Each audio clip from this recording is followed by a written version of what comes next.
Hello, and welcome to the Enneagram in a Movie podcast, part of the Awareness to Action podcast network. This is the podcast that looks at one film in each episode and uses it to explain the 9 types and 3 instinctual biases of the Enneagram model of personality. One movie, one type. My name is Mario Sakura, and I'll be joined by Maria Jose Munita and Tamer Zanatti. We are the principals of Awareness to Action International, a global consulting and training company that specializes in practical applications of the Enneagram. You can find out more about us and our work at awareness-to-action.com. In the meantime, make some popcorn, sit back, and enjoy the show.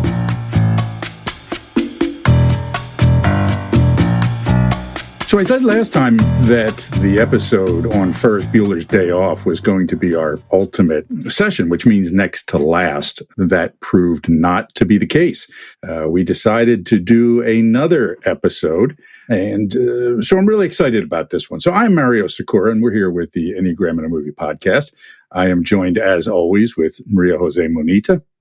Hi, Mario. Hi, Tamer. And Tamer Zanatti. Hello, Maria Jose. Hello, Mario. So, guys, I am excited about today's episode. We're going to break from form a little bit, and we're not going to talk about one movie. We're going to talk about 3 movies, but each of these movies contains one of the most, shall we say, famous characters in all of filmdom, and someone near and dear close to my heart, the great boxer from Philadelphia, Rocky Balboa. We're going to talk about 3 Rocky movies: the original Rocky, the 2006 movie Rocky Balboa, and the 2016 movie Creed. And we are going to talk about how these movies represent the inner triangle of the Enneagram, as well as the core qualities and accelerators. So we are going to use these movies to describe some other elements of the Enneagram that we teach that go beyond just describing the strategies and instinctual biases. Okay. So guys, are you as excited as I am to talk about these movies? Definitely not as you are excited. Excited, yes, but not as you are. Yes. Maria Jose? So let me explain how I see this podcast episode. So we had covered so many movies and we had not talked about Rocky. So how could we make it fit in so that we could talk about Rocky, and not just one, but 3 Rocky movies? So a great way to rationalize it was to talk about the core qualities. Now, having said that, I have to admit that these 3 movies are the ones that I enjoyed the most out of the whole season of podcast. Interesting. Yes. That's interesting. Ooh, wow. I want to hear more about that in a moment. Tamer, your thoughts on that? No, actually, I want to ask you a question. I mean, versus Godfather trilogy, which is the most close to your heart? Rocky? Rocky. Rocky. No question. No. And I'll explain why in a moment. Okay. But well, certainly if the choice comes down to, I'm flipping channels and Rocky is on or The Godfather is on, I land on Rocky, right? Just and I have seen Rocky so many times, I can't even count, and in bits and pieces, because it's always been on TV, and it's 45 years old, the movie, I think. So yeah, I land on Rocky anytime. It's not as great a movie as The Godfather, but it's an exceptionally watchable movie, I believe. Yeah. So right. I never liked Sylvester Stallone acting, but I have to admit it as well that there are moments in Rocky and in Creed that I got emotionally involved. So I have to say that. Yeah. So Sylvester Stallone. Okay, Stallone, I believe, is a transmitting 9 in real life. Okay, I've seen interviews with him. He looks very much like a 3, and we've talked about how this happens with transmitting 9s. They're easily confused with 3s because they're kind of an image-conscious 9, right, is what it comes down to. And Stallone has been, in my view, has given 3 or 4 good movie performances where you sit back and say, well, that guy can act, right? When he puts his mind to it. Everything else, he's crap, I think, right? But for me, those 4 movies are the first Rocky, First Blood. Actually, I'm going to give him a little bit more credit. There was a movie called Nighthawks back in the early 80s that I thought he was pretty good in. A movie called Copland with Robert De Niro that he was actually great in it, a little scene movie. And I think he was nominated for Best Supporting Actor in that movie, as he was for Creed, which is his other, for me, his, crowning achievement as an actor, okay, from my view. Everything else he's pretty crappy in, right? I mean, and I think that each of those roles, he has played a 9, okay? And it's when he tries to play a 3 or something else, or an 8, that it kind of falls apart for him. So I think it's an example of someone who excels when they're playing themselves or something close to them. Let's talk first, before we get into the movies, let's talk about the inner triangle, and then we'll talk about the core qualities, and then we'll get into the movies. Okay, so the inner triangle of the Enneagram represents not only 3 Ennea-types, but it also represents a dynamic about how each one of us goes to sleep to ourselves, right? Point 9 represents that idea of going on autopilot, of giving up of our own sense of being, right? Instead of being alive and present, we go to sleep. Okay? And then we have this experience where we start to, at point 6, run into fear and anxiety, right? We see the world as a terrifying place, and we kind of grasp around for some way to deal with that fear and anxiety. And this is where we go and we embrace some sense of identity, right? Some sense of constructed identity. We adapt a narrative about who we are rather than just being who we are. Okay. And so from an Enneagram perspective, we can say that this is kind of where this idea of a false self comes from, right? It's this thing that we are constructing in response to the anxieties we face in the world. And what this narrative does, what this false self does, is allows us to go back to sleep. Okay, back to point 9. So the sleeping life is kind of this endless circle around the Enneagram, right? Of wanting to function on autopilot, feeling anxiety, creating some false identity or some constructed identity to rely on so we can go back to sleep. Okay. Now, even though this is at points 9, 6, and 3 of the Enneagram, it happens to all of us, right? We're all doing this, not just 3s, not just 6s, not just 9s, although we can see it most clearly in people of those Enneagram points. What do I mean by that? In the 9, we can see this tendency to go to sleep most vividly of all the 9 Enneagram types, right? In the 3, we can see this embrace of a constructed identity. The fixation or the vice there is vanity, okay? And at point 6, we can see this anxiety, this concern about life, right? Comments on that, guys? It reflects something that we are going through kind of all day. It's a pattern.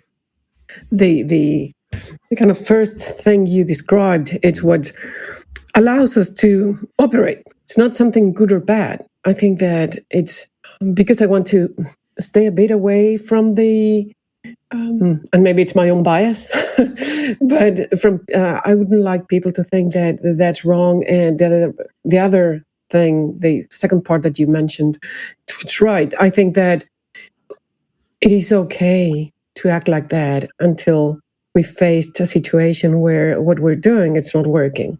And then we need to kind of wake up and try to work on it. Yes. So to comment on that, it's this idea that we see in a lot of spiritual circles that you need to be awake all the time, right? That you should never be going through this process. And what we always talk about in our programs is you simply can't do that, right? The brain uses way too much energy when it's awake in order to be sustainable. Now, if you go off to a mountaintop and live in a monastery where you don't have kids to deal with and a job and neighbors and all of these things, you have a lot more brain energy to be present more often. But the rest of us have to be selective, in the amount of presence and attention we can have. And we have to be skillful at understanding when to be present, right? Which is something we'll come to in a moment. But Tamara, did you want to comment on the way we go to sleep to ourselves? Yeah, I mean, I can really see this in my life and situations with my clients a lot. Sometimes it's okay to keep on going through this process because it helps to get things done without causing problems. And sometimes this is where we need to break the chain and try to rewrite our own stories. So, I mean, I would agree with what you said, Maria Jose, about it's a modus operandi that we really need to respect. And all what we need to do is to make sure that it's serving our purpose. If not, maybe we need to fix something, but not all the time trying to go out of this process. Yeah, it's like a way of understanding the world and understanding ourselves that helps us interact, helps us address what comes our way until it doesn't. As I was watching these movies for the millionth time, I was thinking to myself, a big part of the theme here is the role of ego, right? Because there was a lot of this sort of three-ish, I have to test myself, I have to prove myself, I have to stand up to an opponent, to a challenge, and find out who I am through that. Right. And so I'm asking myself as I'm watching this, is this a good thing or a bad thing? And I think what made it a good thing in these movies is that the theme is I need to do this for myself rather than for someone else, right? This was the message that kept coming back. Okay. And we can't, the phrase that came through my mind was, we can't be nobody until we're somebody. Right. So we have to work within the boundaries of our personality and ego before we can really start to transcend it, to integrate it, and to move beyond it. Because if we don't, it just keeps pulling us back. There's one part I don't even remember. I think it was in Creed where Stallone says, "It's always you in front. There's nobody else there. It's you. It's always you." Yeah. And I think that shows what you're saying. Yes. So both Maria Jose and Tamara talked about the process of kind of waking up and getting out of this when we need to. And the way we do that is by utilizing the inner triangle, but sort of reversing this process, right? So instead of just going to sleep at point 9, we prime ourselves to pay attention, right? To know, when do I need to pay attention, right? There's some friction in the system of life. Something is irking me. I'm getting some emotional signal that something's not okay. And this is the moment where we need to tune in and say, okay, stop. What's happening here, right? And what needs to be different. Now, the reason the Enneagram is so valuable is because it helps us to understand what's happening here. And how am I falling into these habitual patterns? How am I getting trapped in my 8-ness right now? Because if I don't recognize that, I can't get out of it. And so we ask ourselves, okay, instead of doing this, I need to do this. Now, the problem we run into, of course, is represented by point 3. It's where we start getting these conflicting commitments inside of ourselves. Okay. As an 8, I want to be nicer to people, but I also want to be powerful. And powerful to me means I don't have to be nice to people if I don't want. So I have this inner conflict. For a 9, it might be, I know I need to show up, but I don't want to show up. And so again, I have this inner conflict. And so we need to, at point 3, resolve this inner conflict by redefining our strategy, by rewriting our narratives in a way that makes our experience of the world more authentic, right? More aligned with reality, instead of feeding these false narratives in our brain. Finally, the next step there is to identify an action plan. What is it I'm going to do? Because change only happens through action. And this is, again, one of the other things that came so clear to me as I was watching these movies, right? They're about action. They're about doing something. In Rocky's case, it's about getting his butt into the gym, right? Drinking raw eggs and, all that kind of stuff, which I know is really disgusting. And by the way, Should you ever be inclined to emulate Rocky and drink raw eggs, do not do it. Besides being completely disgusting, you also risk salmonella poisoning and all that sort of thing. I did in some stages of my life, unfortunately. Yeah, you're a better man than me, Tamer, because I just, no. That was 30 years ago. So I don't recommend that. But my point is here that it's about doing. Okay. It's not just about being. It's not just about being in our heads or feeling our emotions. It's about getting into the body and taking action in the world. Okay. And I think that this is where most psycho-spiritual paths fall apart, right? They might do body work, or I'm going to do breath work, or say, oh, I'm going to get into my body, blah, blah, blah. But it's not about the action of living life. And this is what I like about Rocky, because it's all about the temptation to withdraw versus the impulse to engage. Yeah, I have a question to you, Mario, here, because I kept on listening to audience, when we are in conferences or whatever, and asking you about the Enneagram of process.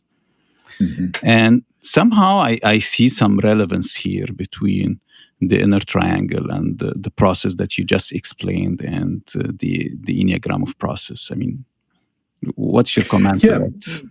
Sure. So the process Enneagram, for people who are not familiar with that idea, is this idea that the Enneagram represents kind of a natural dynamic that happens in the universe, sometimes referred to as the law of three and the law of seven as well, or as sort of corollaries to the Enneagram as a process model.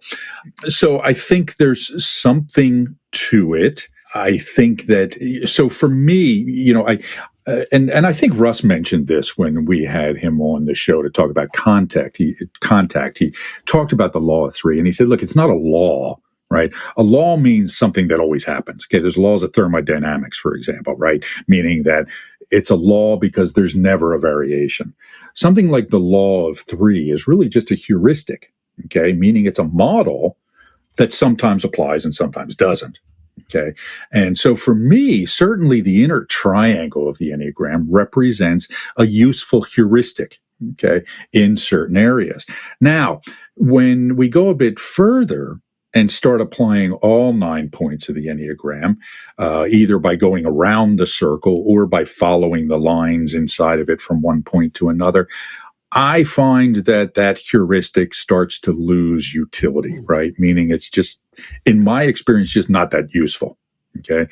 Other people disagree. Other people find it useful. It seems artificially complicated to me.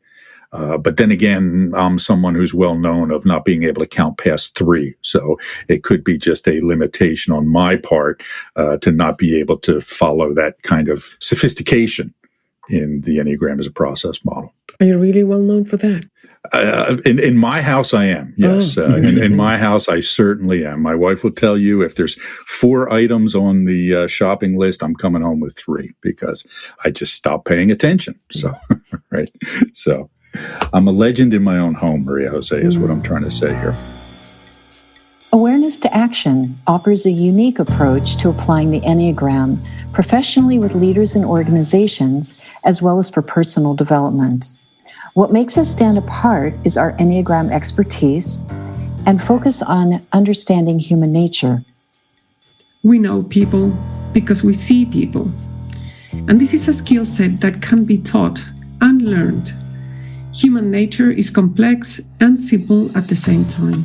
Our mission is to help people see clearly and act accordingly. Why?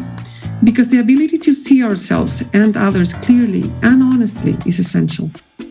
It enables us to act in more adaptive and useful ways. The multicultural team in Awareness to Action will help you learn tools and practices to become more aware and also to understand and engage people more effectively. Learn more at awareness-to-action.com. Join us at 2021 for exciting learning opportunities. When we have been talking about these movies so far, we've been talking about the Enneagram as descriptions of kinds of people. right? 9 different kinds of people, or 27 different kinds of people if we think about the subtypes. And certainly the Enneagram is a map of different kinds of people. But it is also a map of each one of us, each individual. And here, all 9 of the points are relevant to each one of us, right? So even though we're going to be talking about points 3, 6, and 9, and only Tamer here is one of those 3 Ennea-types, what we're going to talk about applies to everybody. It applies to me and Maria Jose just as much as it does to Tamer. And for our listeners out there who are not 3, 6s, or 9s, you will still relate to these dynamics that we're going to discuss today, okay? Because these are universal qualities. So when people talk about having all 9 Enneagram types in them, right, I don't like that phrase. I don't know really what it means. It opens up this philosophical homuncular article, or argument, or are these 9 little people inside of us, like the little guy inside the head of the guy in Men in Black or something. No, we don't have all types inside of us, but we do have all the dynamics of the core qualities inside of us going on. And we can each relate to those. Yeah, I can relate to what you just said, working with my clients, that yes, I start looking first at the core quality at their point and the 2 connected points. But I mean, in some situation, it helps to work on core qualities that are on other points that are not connected to their Ennea-type points. So it's really somehow situational, or you can say it's about stages in life where you're facing certain challenges or you need to grow in certain areas. So I really do relate to this, to the 9 for any type. I agree with Tamer, absolutely. And it is something that is, and we're going to discuss the core qualities, I guess, but it is something that it is not on the surface. And it is not a behavior that you can observe. It is something that when you look kind of with a bit of calm, I guess, it's there, but it's not that evident. And I like that. Yeah, I like it because it's less obvious, it's deeper, but it's so useful to work with it and kind of identify it. And it puts your finger on something that it's really important. And once you do that, you can create change. I think it doesn't explain what I'm trying to say. It's not just change, but it's growth. Yes, good point. So we like to use the word maturation when we talk about the core qualities, right? And we'll get into a little bit of the philosophical idea, behind that in a moment. I like to think of the core qualities as states more than behaviors, right? It's, we call them qualities, and yes, they are a quality, but a quality is not an act, okay? A quality of an athlete is speed or power, right? But you can't speed as an act, right? It's not a verb, but it's not really a noun either, right? It's I guess it is, but it's not an object that you can put in your hands. It's just something, it when you see it, and the core qualities work the same way. If we talk about benevolence, for example, at point 9, it's good intention, but it's not so much the act of good intention, but it's the state of good intention. Okay. So with the core qualities, our view, and this is where I'm going to say differ a little bit from some of the traditional Enneagram teaching, if by that we're talking about the work of somebody like Oscar Ichazo, who was a pure Neoplatonic Platonist or Neoplatonic essentialist. Okay, if you read the introduction or foreword he wrote to Almas's Facets of Unity, he talks about the holy ideas in a Platonic sense, meaning there are these qualities of us that exist fully formed, that are a reflection of the divine and always have existed. Okay, you can't change them, you can't grow them, you can't mature them. They just are. Okay. Now, that's a Neoplatonic philosophical perspective that I disagree with. Okay.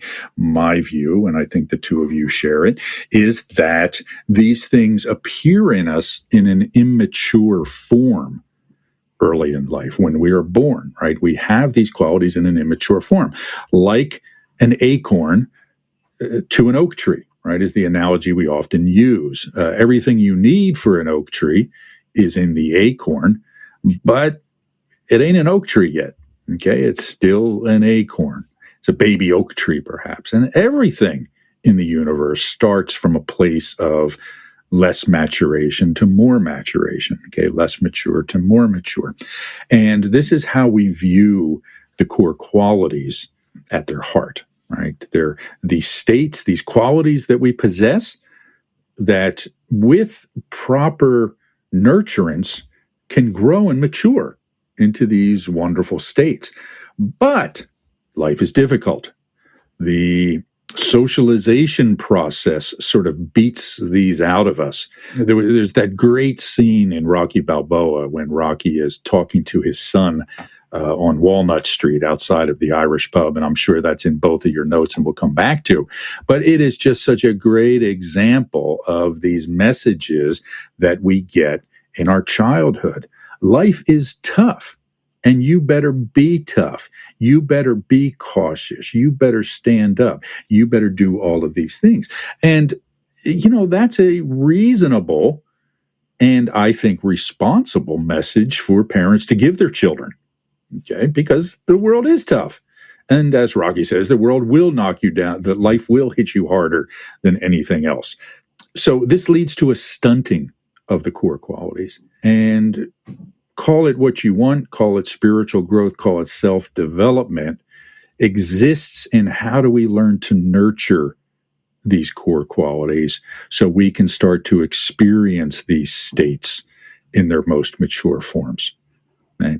And again, I think, and I'm going to make the argument that the Rocky trilogy that we're going to talk about exemplifies this. So this morning I was thinking about the core qualities in these three movies, and I thought, okay, so I want to identify them, and so I could see that, and I had a lot of kind of thoughts about that while I was watching them. But this morning I was like, okay, so I've been focusing on those core qualities of point 3, 6, and 9. But what if I focus on the others? Mm. Can I see them? Mm. And maybe I was just fooling myself and it was confirmation bias, but I do believe, and it's not fair for the people who are listening because we haven't talked about the core qualities at these points, but that those of point 3 and 6 and 9 are the ones that most apply to these movies. I just couldn't feel that state that it's relevant to the other points. Right.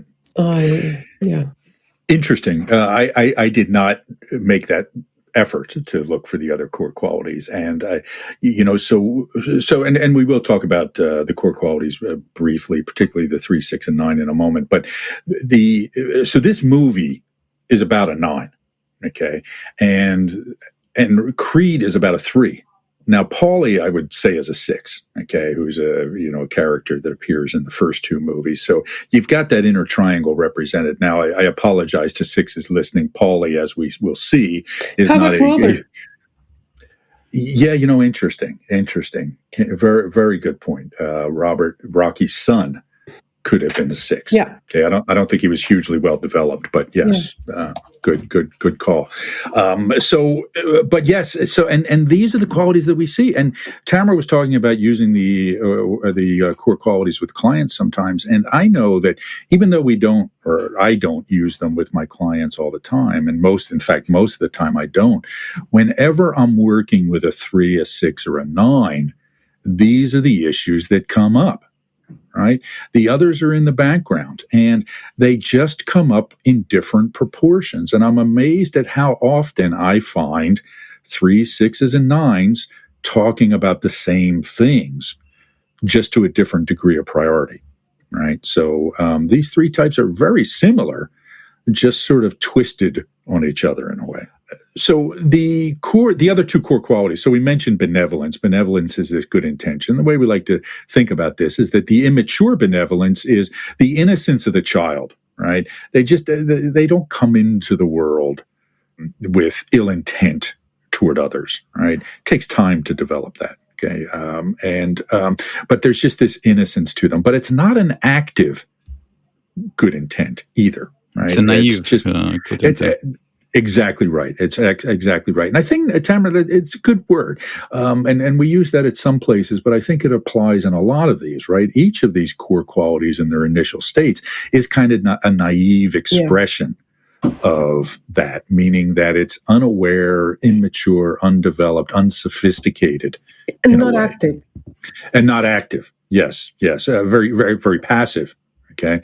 So at point 3, there's the core quality of value, which we define as inherent worth, independent of accomplishment. And man, if these movies aren't about value and the loss of value, I don't know what they're about. Right. And at point 6, it's the core quality of confidence. Right. Do I have what it takes to survive?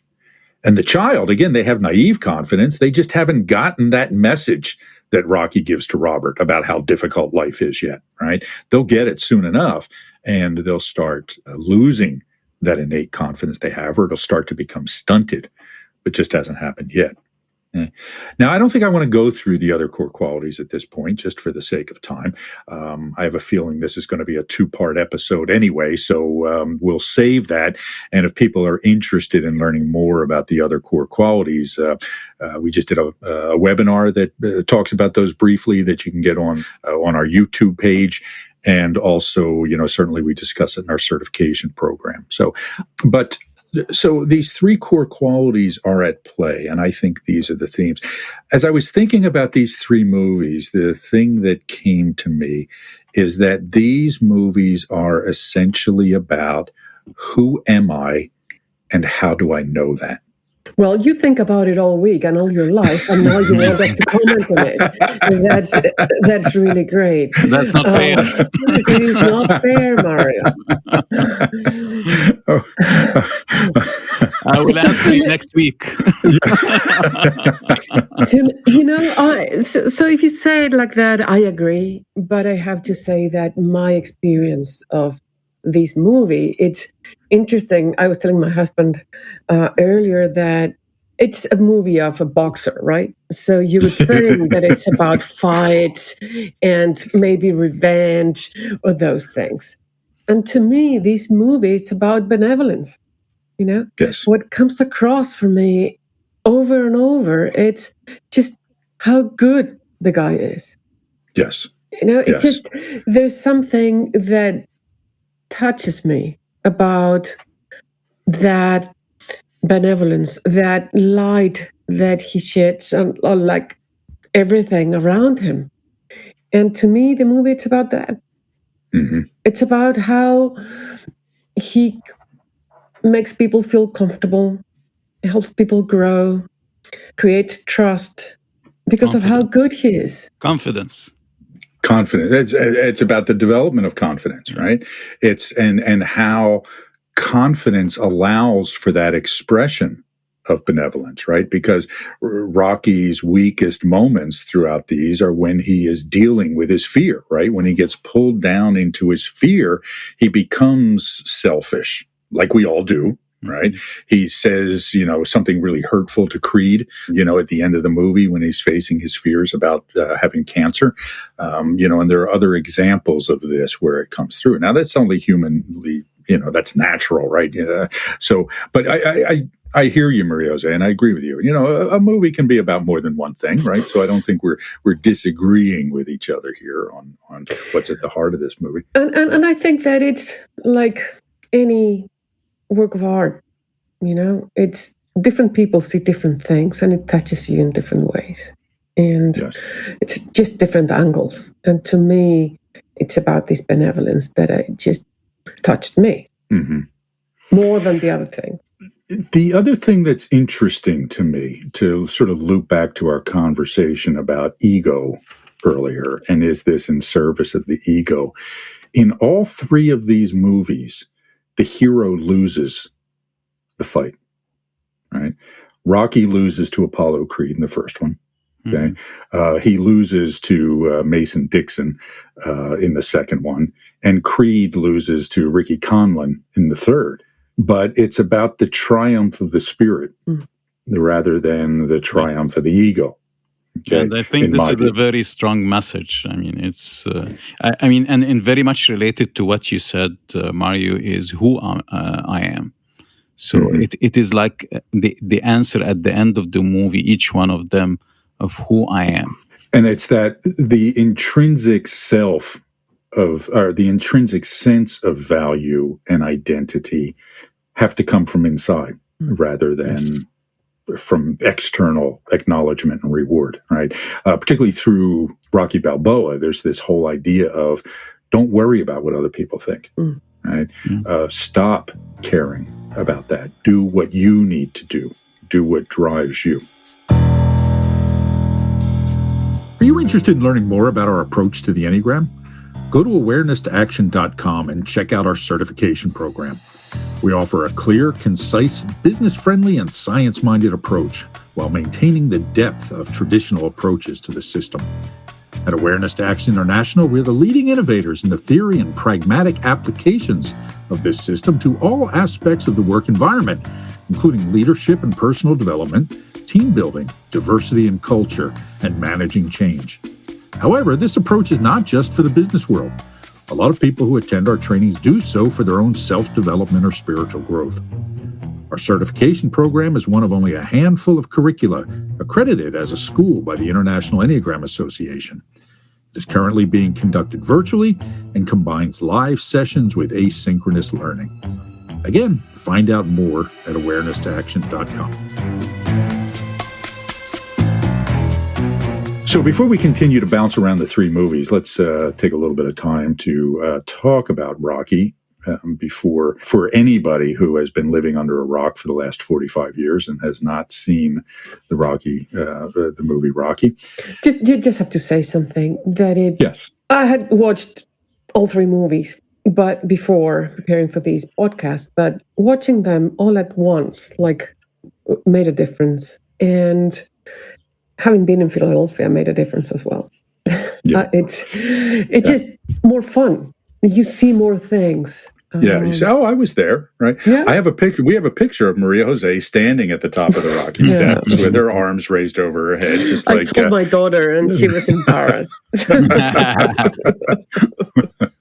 Especially when I showed her the last part of, I think it was Creed and or I don't remember which of them. Rocky Balboa, when they all the people running to the top of the steps. Yes. And I said, I did that. And she was like, I can't believe it. so Mario, do they sell souvenirs in Philadelphia related to Rocky or something? Oh, jeez, Tamer. Oh, my goodness. Look, so go ahead, Maria. You wouldn't believe how so many years later, that statue is there. People making a line still during the pandemic to get a picture taken at the statue, at the feet of the statue. And people go up the stairs running and take a picture with their kind of holding their hands up. And it just... Yeah, it's 45 years later and you still see it all day long, every day, right? Wow. So I was thinking about this and I cannot think of another series of movies that are so central to a place, right, as Rocky is to Philadelphia. And there's an interesting line in Rocky Balboa when Paulie is saying, if you stay in a place for long enough, you become that place. And I don't think that there's a character in film that is so clearly associated, not just logistically and geographically, but essentially as Rocky is with Philadelphia. So let me talk about that a little bit. Okay, so the movie Rocky, released in 1976. Now, obviously, Maria Jose, when were you born? 74. 74. Okay, so you were too young to see Rocky in the theater. All right, so Rocky was a huge hit in 1976. It was released in late November and was still the highest grossing movie in that year, meaning in 6 or 7 weeks, it grossed more than any other movie that was made. And it was the second highest grossing movie in 1977, surpassed only by Star Wars. Okay, that year. So when you run the numbers, I think, let's see, it's somewhere in my notes, but the movie was filmed for $1.1 million, okay, which is nothing for a Hollywood movie. And it made 110 million, basically no, it was more than that. I'm sorry. It made a couple hundred million. I'm drawing a blank. It was a huge box office success. I see, Maria, that you're going to pull that up for me. I know that the domestic gross was over $100 million. I think the worldwide gross was in the $200 million range. But transferred for today's dollars, that's almost $800 million, right? That's a big movie, okay? It won the Academy Award that year. It won 3 Academy Awards, including, I think, for Best Screenplay by Sylvester Stallone. Now, should it have won the Academy Award for Best Picture? I don't know. It beat out Network. It beat out Taxi Driver. That's a hard argument to make, but it's a critically acclaimed movie, and it was culturally huge, okay? I saw it in the theater, and as a 13-year-old, I still remember leaving the theater and explaining to my father how Rocky got robbed by not winning, that it was clear that he should have won the fight and all of these things. My 13-year-old mind didn't quite get, that it was scripted. I guess I wasn't that bright even then. But it was huge, and culturally, it was huge. I mean, the song "Gonna Fly Now" was the number one song for weeks and weeks and weeks. It played everywhere. Everybody was wearing gray sweats and black and white Chuck Taylors and jogging and talking about drinking raw eggs and all this sort of stuff. There were posters. Every girl I knew had a poster of Sylvester Stallone hanging in their room. I mean, it was just big, and launched him as a huge star. Now, what's interesting to me about this is that Stallone wrote this script in 3.5 days after watching a heavyweight bout between Chuck Wepner and Muhammad Ali. Wepner was kind of a club fighter from Bayonne, New Jersey. He was known as the Bayonne Bleeder because he bled a lot, right, in his fights. And if you go back and watch that fight, it's a bloodbath. I mean, Ali just, pounds him, into ground meat and finally knocks him out, a technical knockout in the 15th round. So the story is that Stallone watched this fight, sat down and wrote this movie. Now, later, Chuck Wepner sued Stallone for appropriating his life in some way and inspiration. They ended up settling out of court. But Stallone wrote this movie. He was a nobody. He'd had a couple of tiny roles in movies and TV shows, but he was nobody. And the Hollywood studios loved the script, but they wanted somebody else to play the character. They didn't want Stallone to be the character. One of the options was Robert Redford, who the studios wanted to get. Now, imagine Robert Redford in that role, right? I mean, boy, oh boy, would that have been a different movie, okay? Right? But he held on, and he finally got a studio to make it. They gave him a minuscule budget of $1.1 million, and it went on to launch his career and, one of the great Hollywood careers, and make the studio a ton of money over the years. The other comment I'll make here, you may notice that we are skipping over Rocky II, Rocky III, Rocky IV, and Rocky V for good reason. I mean, Rocky III was kind of a fun movie. The whole Hulk Hogan and Mr. T as Clubber Lang parts of it, were entertaining, but it's not a great movie. Rocky II is, in my view, unwatchable. I just, can't get through it after seeing it a couple of times. Rocky IV, this just goes to show the time where it was in the mid-'80s, the height of the Reagan era, and Rocky goes to the Soviet Union to fight Ivan Drago, who had earlier killed Apollo Creed in the ring. And, Rocky basically ends the Cold War. So we have that to thank him for. Rocky V is an unwatchable movie. I have never made it through the whole movie. It is about how Rocky loses all his money, has problems with his son. He brings in this other boxer, Tommy Morrison. It's a train wreck of a movie. But they all made a bit of money. And so when he went back with the idea for Rocky Balboa, the studios gave him the money to do it. Now, we'll come back to that. I don't want to get too far ahead of us here. What else do we need to know about Rocky? Set in Philadelphia. Okay, now, for those of you who... Maria Jose, what was that? Yeah, no, the Philadelphia thing, I think it's pretty clear. Yeah. So have we made that point that it's set in Philadelphia? Okay.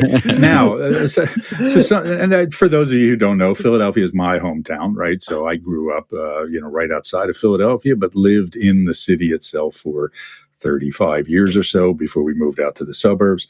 And there's a lot of talk about how Philadelphia people are.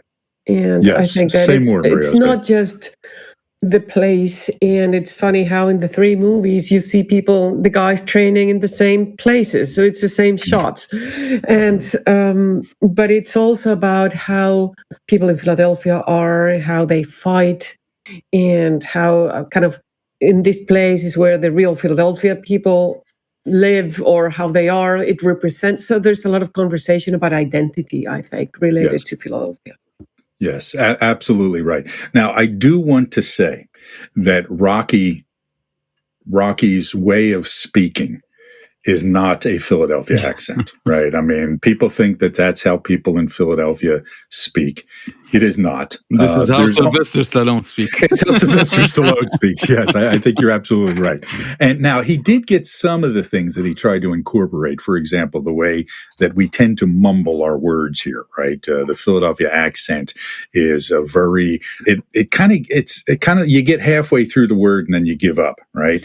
And so there's no G's at the end of any words, and words kind of fit together. There's a weird O sound. There's actually a TV show playing on HBO right now called Mayor of Eastwood, where they made a big effort. It's filmed actually in the county where I grew up, Delaware County, and they worked really hard to get the Delaware County version of the Philadelphia accent, but it just ain't happening. Who was the woman in Titanic? The British actress. I'm drawing a blank. The name will come to me.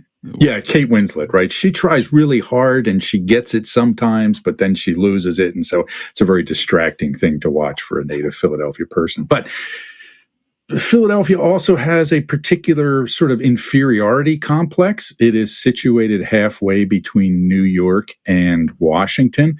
So it has grown up even though it was the birthplace of our country, it has grown up in the shadow of these two vastly more geopolitically important cities, and has always had a chip on its shoulder based to that. And I think Philadelphians sort of carry that around with them.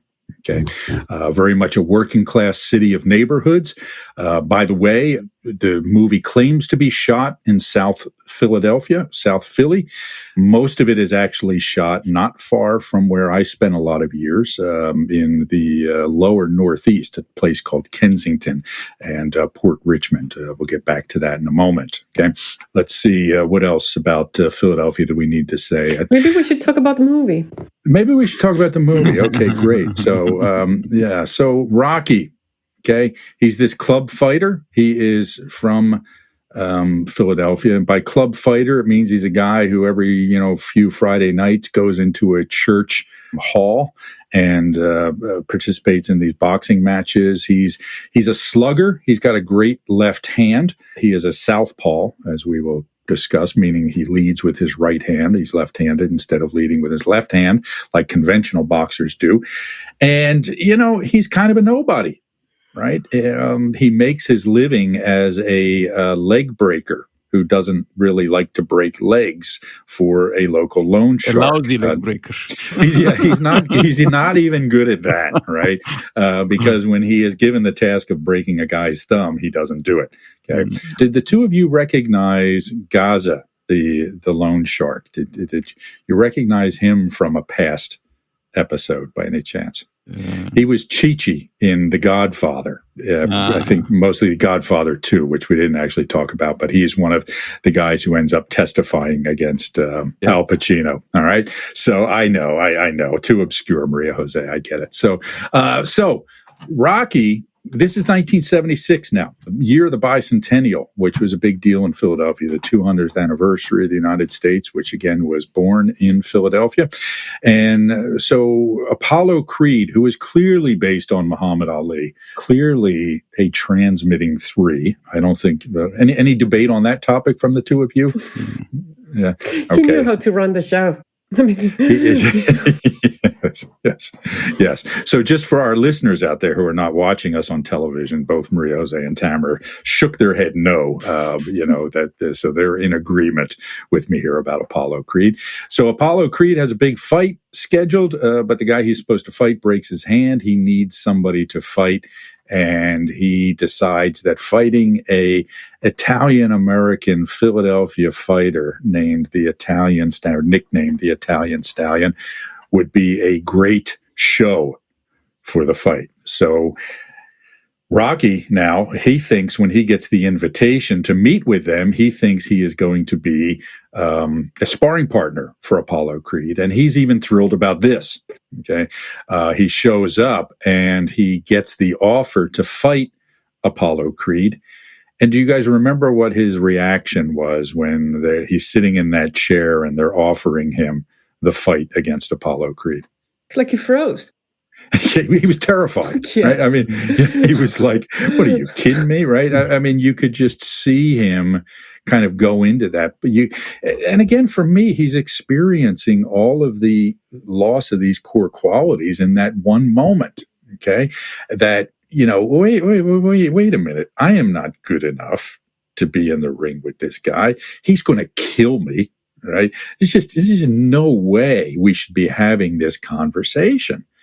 And it's that kind of self-deprecation that we see at the heart of Enneagram Type 9. Okay. Well, he was realistic as well.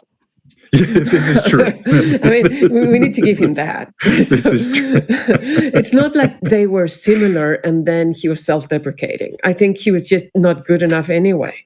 Yes. So he was smart to think that and not fool himself.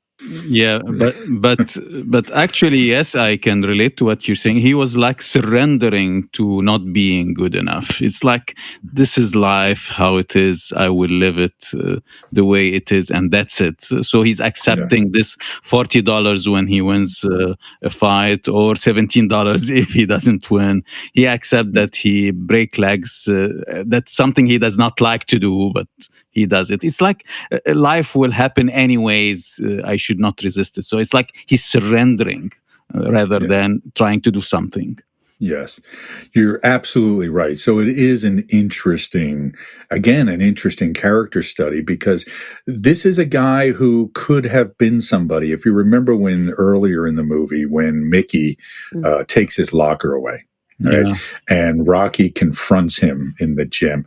Mickey, by the way, played by the great Burgess Meredith, who was actually the Penguin in the TV series of Batman in the 1960s, among other things. He was in his 70s at this time. He seems 30 years older than that, right?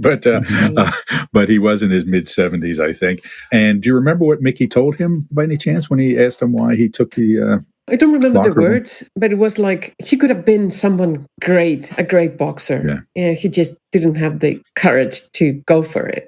It was something like that.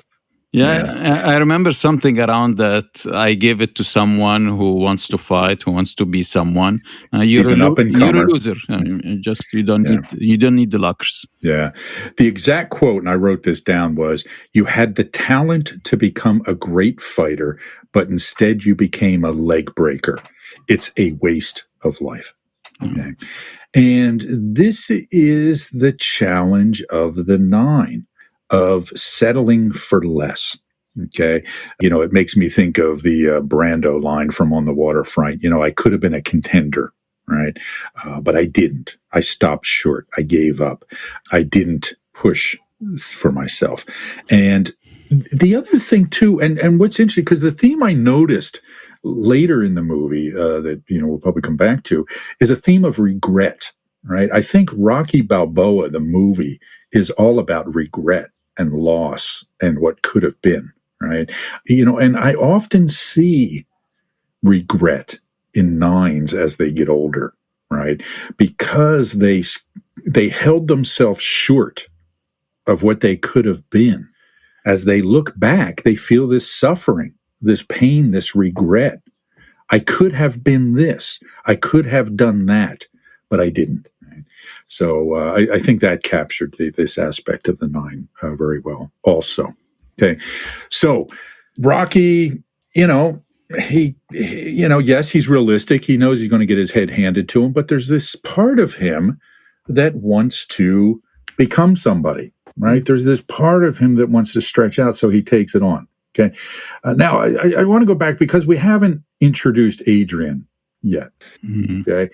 And I think we should. Adrian, played by our friend from The Godfather, Talia Shire, who played Connie, a really different character in this movie. Okay? Guys, what do you think Adrian's Ennea-type was? A 3, an 8, maybe a 5. Yeah, maybe a 5, right? I don't think she says a word until halfway through the movie, right? And so... Yeah, what's interesting to me is that it's halfway through, she almost becomes someone else. Not really, but she all of a sudden starts to shine and to show up and a bit, which doesn't mean that she's not a 5. I mean, no, and I think it gets back to that thing that we talked about with Russ in the episode about the 5 and contact, right? It's this huge initial reluctance. I mean, clearly, Rocky's after her, right? I mean, she's the girl in the pet store. She's the sister of his friend Paulie, and he's got a thing for her. To the point where I don't know if you caught this. I never caught this before until watching this movie again last night. He's actually practicing the jokes he's going to tell her the night before. Right? The night before, right? So he goes into he's practicing his lines to impress her, and then he goes to the store, and she just kind of stares at him, right, and act as if she's not there until he starts to leave, right? And this is when she perks up. Okay, she bye Rocky, kind of thing, right? So it gets to that anxiety around connection that 5s have. Yeah, and you can tell that although she's not saying anything when she's at the store, she likes to be around him. So she's kind of making a little contact with him, or a bit engaged, but without saying anything and appearing like she's not making contact. Yes, it's like a contact from behind the glass wall. I mean, it's like I would like to connect from a distance somehow. And there even is that scene where she's kind of talking to him through that. I forget whether it's a cage. It's a cage. Yeah, a cage, right? But there's this barrier between them that she maintains. And when she's asked to go to clean up the cat cages boxes or something, she's disappointed because she wants to stay there. She doesn't want to leave. So there's this really tender courtship between the two of them. Mm-hmm. It gets a little creepy after the first date when he invites her up to the room. I mean, I don't think that would quite go today, right? But this was 1976, so and the alternative was Paulie's house, and so her expectation, her standard was not that high, I guess. Yeah, right. Her choices were not great. Yes, so she lived with her brother Paulie, who was no charmer either. Rocky asks out at Adrian on Thanksgiving dinner or Thanksgiving evening. They're going to go on a date. It's this great scene where he's standing outside of her bedroom door trying to talk to her through the door, thinking, my goodness, she's ignoring me. She's not, this is awful. He's saying to Paulie, he's saying, I'm going to get out of here. And then all of a sudden the door opens up and she's ready to go, right? Which again is a great scene. It's just, okay, let's go. So they go to the ice skating rink. Okay, which is one of our favorite scenes. We used to show this as part of our training. Okay, so it's one of my favorite scenes, Maria Jose. I saw you that know look me on so your face. well. Yeah. I give you that look. It's like, what are you talking about? I have other favorite scenes. I mean, as I said before, I really enjoy the movies, but Yeah. So there's a couple of things that happen here. Number one, they kind of have their first date. But here's where I think we really start to see Rocky's subtype. Okay. Which subtype of the 9 he is. Now, there are hints of it earlier on, but share with me what we see as Rocky's subtype. Transmitting for sure. So I mean, he keeps on telling story about himself and trying to impress her, whether by his relation. I mean, he's trying to get inside the what do you call this place? The ice rink. The ice rink, convincing the guy and get her a special treat there and guide her through. So it's a kind of transmitting all the time, trying to impress and trying to impact Adrian during this relationship. Yeah, good. Maria Jose, would you add anything to that? Or did you see any other things leading up to this that gave us hints about his subtype?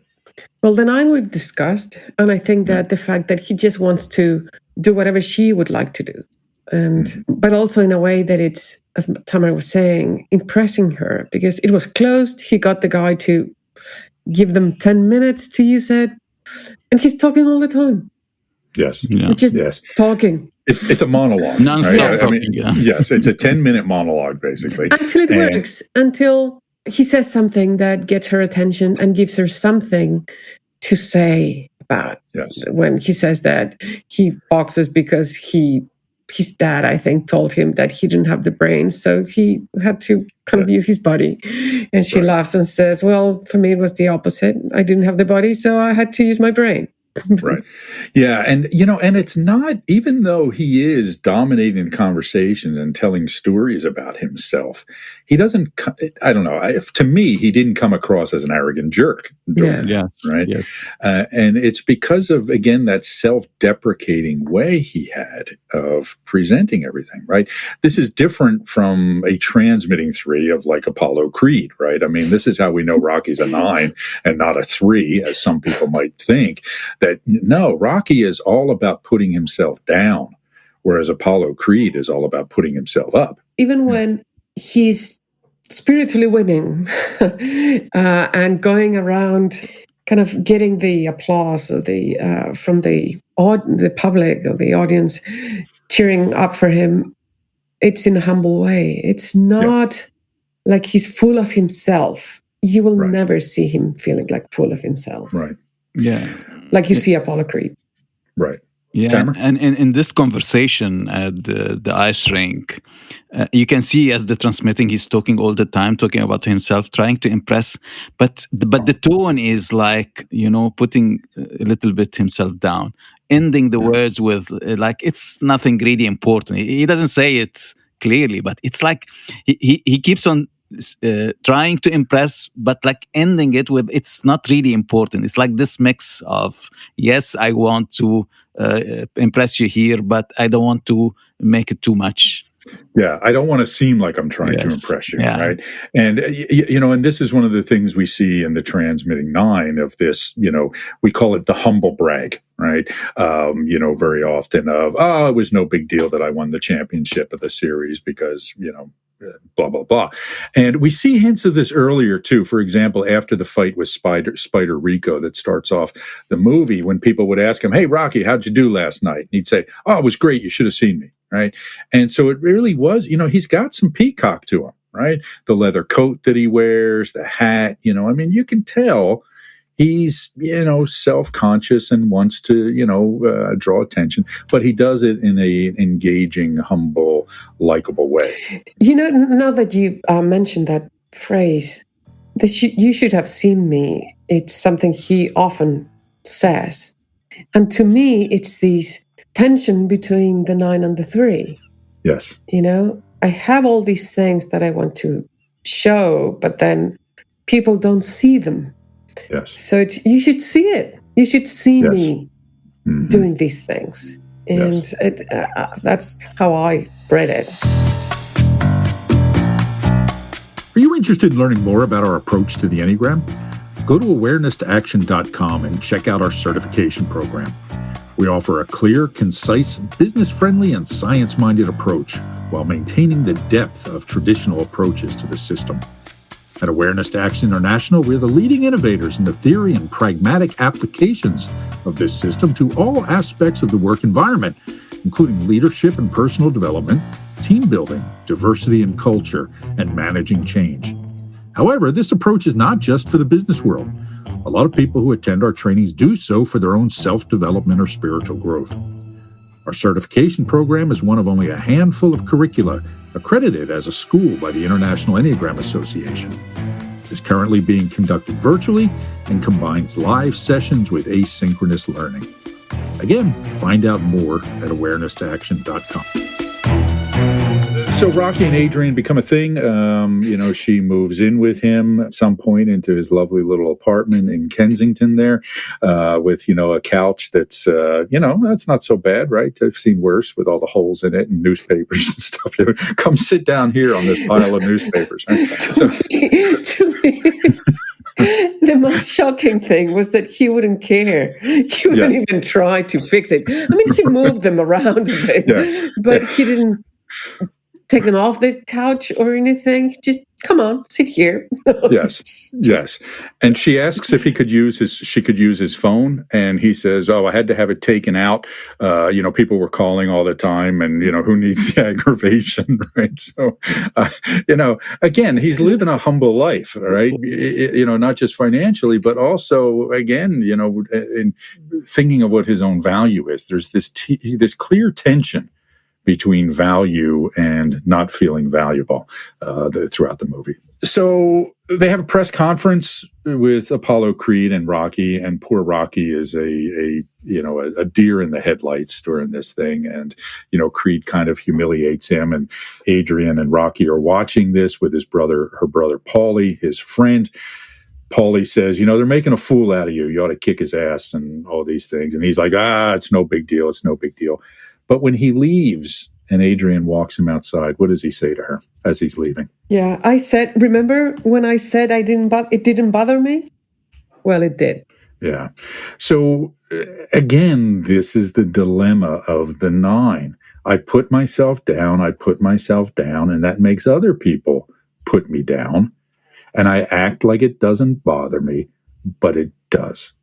Right. And this is the heart of the suffering of the 9. Right? It's being seen as not lovable and proactively making themselves unlovable, right? Through their detachment, through their devaluing of themselves, right? It's kind of like, I had a friend, some time ago who was, always overweight. He was a really big guy, both tall and very large. And he would say, I always make jokes about my size, so I do it before anybody else can. Right. And I think that's a 9-ish sort of behavior. Right. And Rocky has the same way of pointing out, I'm not important because I don't want you to tell me how unimportant I am. Right. So Mickey comes and hat in hand, literally, climbs up the steps to Rocky's apartment and makes the case to be Rocky's manager. What's Rocky's reaction to this? Too late. I needed you 10 years ago, not now. Yeah. Right. And I think that there's something about Rocky that, although he changes his mind later, but he had to make a point. But there's something about not wanting to fall into the trap of believing people when he was kind of So he had a shot now. He was more visible, and now people were getting close to him. He didn't want to open up to them because they were not appreciating him before. So he would only get close to the people who truly appreciated him, I think. Yeah. So when Mickey shows up in his apartment, he's making the case. What does Rocky do when they're talking? He goes into the bathroom. Yeah, he goes into the bathroom. Talk about passive aggressive. Yes, yes. It's he literally walks out of the room while Mickey's talking, goes into the bathroom, and he waits there until he hears Mickey, or what he thinks is Mickey, leaving. Mickey opens the door, then realizes he forgot his hat, shuts the door, and then goes back for his hat. Rocky walks out, sees that he's still there. He goes back into the bathroom until Mickey leaves. And then he comes out of the bathroom and he starts shouting and punching the door and angry and expressing all of these things, right? About his bitterness and his anger. And you can hear, Mickey can hear this as he's walking down the stairs and then out into the street. And Rocky has a change of heart and then goes running after Mickey. And they agree for Mickey to be his manager. And so they start training for the fight.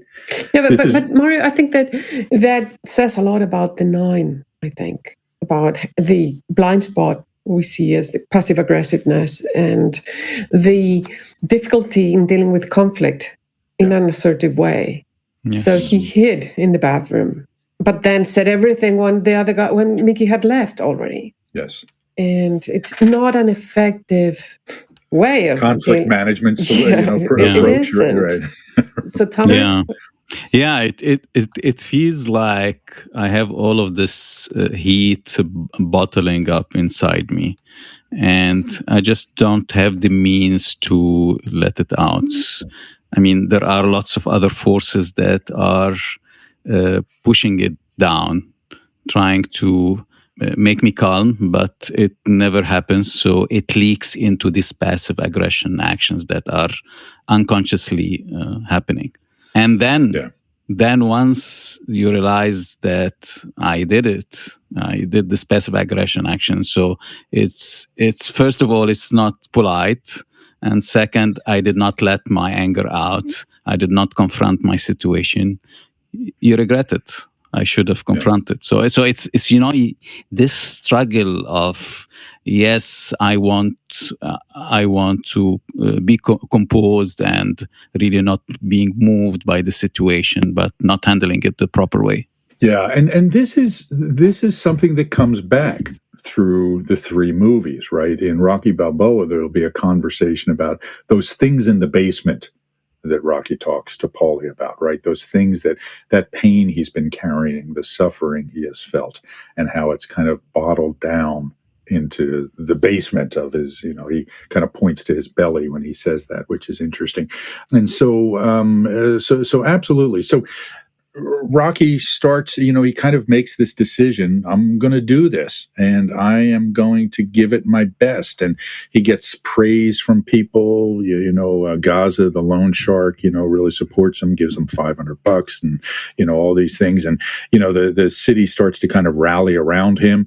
There's the famous training sequence, right? Which, sort of set the standard for these sort of training sequences that have been in movies ever since, right? With the chickens, the chickens doesn't come till later, right? I don't think that actually makes its first appearance in Rocky III, I believe. But anyway, yes, we see the chickens later, but it's the getting up, it's the drinking the raw eggs, it's running through the Italian market and all that sort of stuff, which is a great place. The Italian market is still there, and it's a very vibrant place. And it's funny because if you actually tried to run where he ran, it would be like 30 miles, right? Because of all the different places in the city he's going out of sequence, right? It would take forever to get there. But he runs down along the river and he runs past a ship called the Moshulu. So, Maria Jose, you might remember this little tidbit, but any thoughts on the Mushulu, it's pronounced. Tell us about the Mushulu, Maria Jose, and why it's relevant to this podcast. Isn't that the ship where the Godfather arrived? Yes, it's the ship upon which Vito Corleone arrived at Ellis Island in Godfather 2, right? And it's docked in the Delaware River out in Philadelphia, and it's a restaurant now, but it was just kind of, it was waiting to be scrapped. It was on its way to be scrapped when it was used in The Godfather 2, and Rocky runs past it in Rocky. A little bit of movie trivia that you really don't need to know, and will forget by the time this podcast is over. Okay, so the training montage culminating in the ascent up what are now called the Rocky Stairs, is actually the steps leading up to the Philadelphia Museum of Art, which is a truly majestic building sitting on a little hill overlooking Philadelphia. You get to see that view evolve between 1976 and 2016 over the course of these movies. It's a dramatic change, but still one of the most beautiful urban spots in the world as far as I'm concerned. So then we get to the night before the fight, and Rocky leaves Adrian sleeping in the apartment, and he goes to the Spectrum, the Philadelphia Spectrum, no longer there, but it's where the fight is going to happen. And what happens when he gets to the Spectrum? Gets intimidated. Mm-hmm. And I think he really understands what's going to happen the next day. but there's something more relevant that I'm getting at here. So the poster. The shorts. Go ahead. Say something about that, Maria. He says, well, that's not the color of my shorts. It's here they were, I think, red and white, and they were white with red stripes, and he gets fixated on that, and that's kind of identity. It's like not who I am. So it's that. So there's a big banner of Rocky wearing red shorts with a white stripe, when in fact he was going to wear white stripes with a red short. I'm sorry, white shorts with a red stripe. The promoter is there. He talks to the promoter, points out, hey, the color's wrong. Do you remember what the promoter said to him? Doesn't matter. It makes no difference. It doesn't really matter, does it, Rocky? Right? Which is the core fear of the Nine, that I don't matter, right? I'm not important. I'm not valuable. I'm not lovable. Okay. So he goes back to the apartment. He crawls into bed with Adrian. She wakes up and they have a conversation. What does he say to her? I can't do it. I can't do it. Right? Who am I kidding? Yeah. Who am I kidding? So he has this kind of dark night of the soul, right? And if we think of this movie, which I will think of it as a depiction of the spiritual journey, right? We are. Come on, it's my podcast. Give me a break here, all right? We're making a lot out of this movie. Yes, we are. All right, hang in there with me. Okay, hang in Just there. Just a Rocky movie. I really liked it.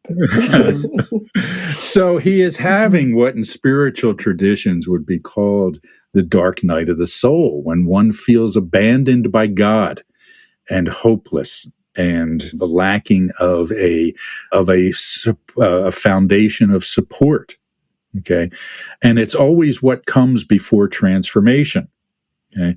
It's about shedding those things that have artificially propped us up so we can get to what's real and be supported by what's real. Okay. So he goes through this experience. He says he can't do it, but he says he's going to set a goal for himself. And what is that goal? You remember? To stay up for the 15th round. I want to go the distance. Yes. Right. So he says, nobody's ever gone the distance with Creed. That's what I want. Right. Yeah, and he says something else that he repeats later, but it's about, he said, I'm going to know for the first time in my life that I ain't another bum from the neighborhood. It's like that I have value. And this is the awareness to action process in display in this scene. right? It's this recognition of what I'm experiencing. It's rewriting of the story and then setting a goal for change in some way. Okay. And we always tell people when you're setting a goal for change in this situation, don't overshoot, right? Don't try to take on too much as a developmental activity because you'll fail, right? But if you set a realistic goal and succeed, it will inspire you for more. Right? And the other aspect of it around the awareness to action process is that his previous story is that if I stay out of kind of big challenges, I'll feel peaceful. I'll be fine if you leave me alone. Yes. Yeah. Now here, I'll get in a bigger fight so that I can feel more peaceful inside because this is bothering me. Yes. This is always the dilemma with nines when they avoid conflict, that they think they are gaining peacefulness, but all they're doing is pushing the turmoil down inside of themselves so that it just keeps following them around. Right. And there's a great line, in order, at the risk of mixing movies here, but there's a great line from The Avengers when when one of the characters, I forget who it was, asks Bruce Banner about how he manages his anger, to keep himself from turning into the Hulk all the time. And Banner says to him, the secret is that I'm always angry. Right? So even though the Bruce Banner character is very much a nine, kind of peaceful and, easygoing and trying to maintain that state of inner harmony, deep down inside, he's pissed off. Right? And this is what happens with nines. Okay. They seem so peaceful on the surface, but they're not. Okay. Until they go through this process of integrating all these things we've talked about here. Okay. So Rocky gets into the ring, has this epic fight with Apollo Creed. So Rocky enters the ring in a donated robe that's too big, that has the logo of a meat factory. We didn't even talk about the meat in the freezer. Oh my goodness. So by the, just a quick aside, don't ever punch frozen meat. So many people have broken their hands on that. You can punch raw meat, that's fine, but do not punch a side of beef that's frozen. It's like punching a wall. So not that I know from experience, but so it's Shamrock Meats is the sponsor. And when Mickey says to him, what are you getting out of wearing this? He says, well, Paulie gets $3,000 and I get a free robe. And Mickey says, shrewd, So now Apollo, on the other hand, comes in dressed as Uncle Sam, as George Washington, and then getting into the I Want You thing. So it's a combination of Uncle Sam and George Washington rowing across the Delaware River to fight the Hessians and entering into the ring. Big, show going on. The great Philadelphia boxer Joe Frazier makes an appearance in the ring wearing a lovely light lime green suit, saying hello to everybody. And then so they have their fight.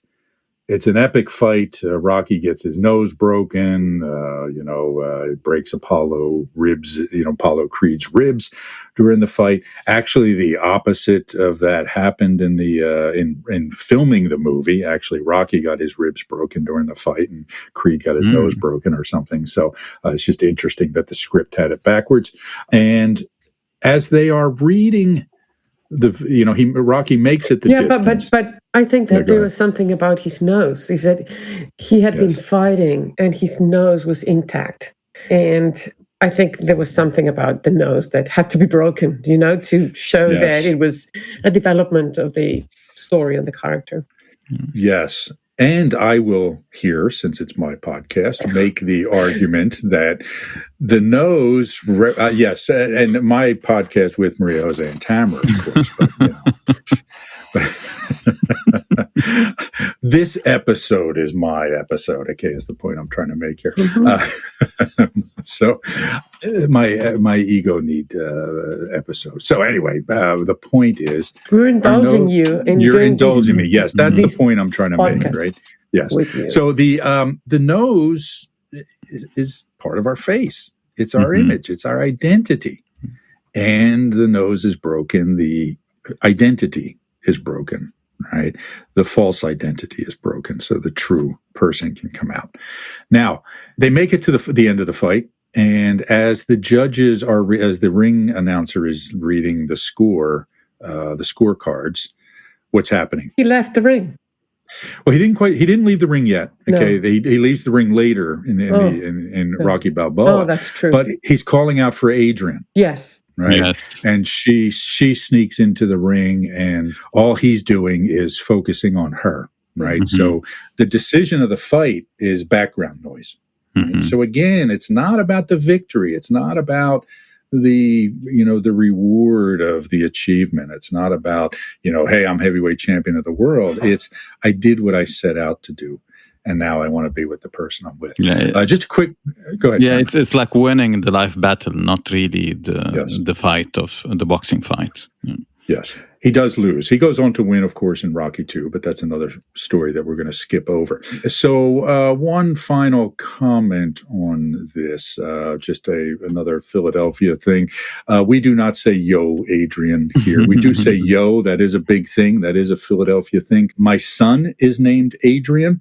So the poor boy for his whole 17 years has been listening to people of my generation say, yo, Adrian, and it just drives him insane. So anyway, Rocky goes on to the movie ends with him and Adrian embracing at the end of the movie. Here's a good place to take a break, and I think that we will continue in the next episode with Rocky Balboa and Creed, and continue discussing and focusing more on the accelerators as they express themselves, and more on the core qualities, as well as a discussion about Enneagram Type 3 for Creed. Final comments on Rocky, you guys.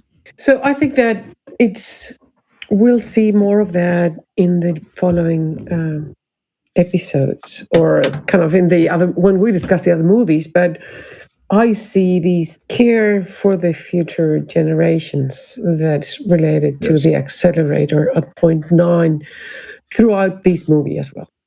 Absolutely. Generativity, right, is the, what we're talking about here. One point we forgot to mention is his encounter with Little Marie. Yeah. Right. Or Little Marie, as he calls her. That's how we talk in Philadelphia. It's not Little Marie, it's Little Marie.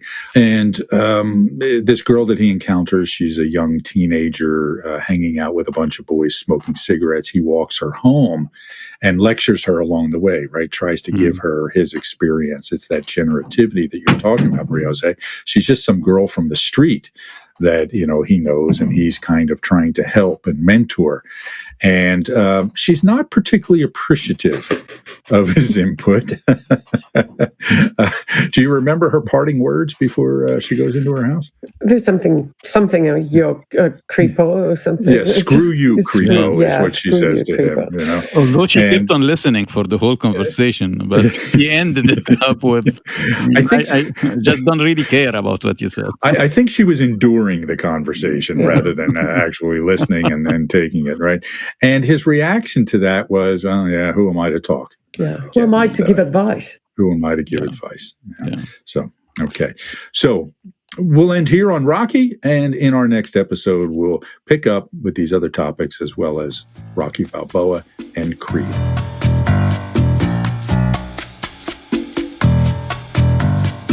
Thank you for listening to the Enneagram in a Movie podcast, part of the Awareness to Action podcast network.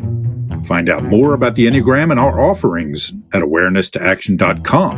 And if you enjoyed the episode, please go online and give us a review. We'll see you next time.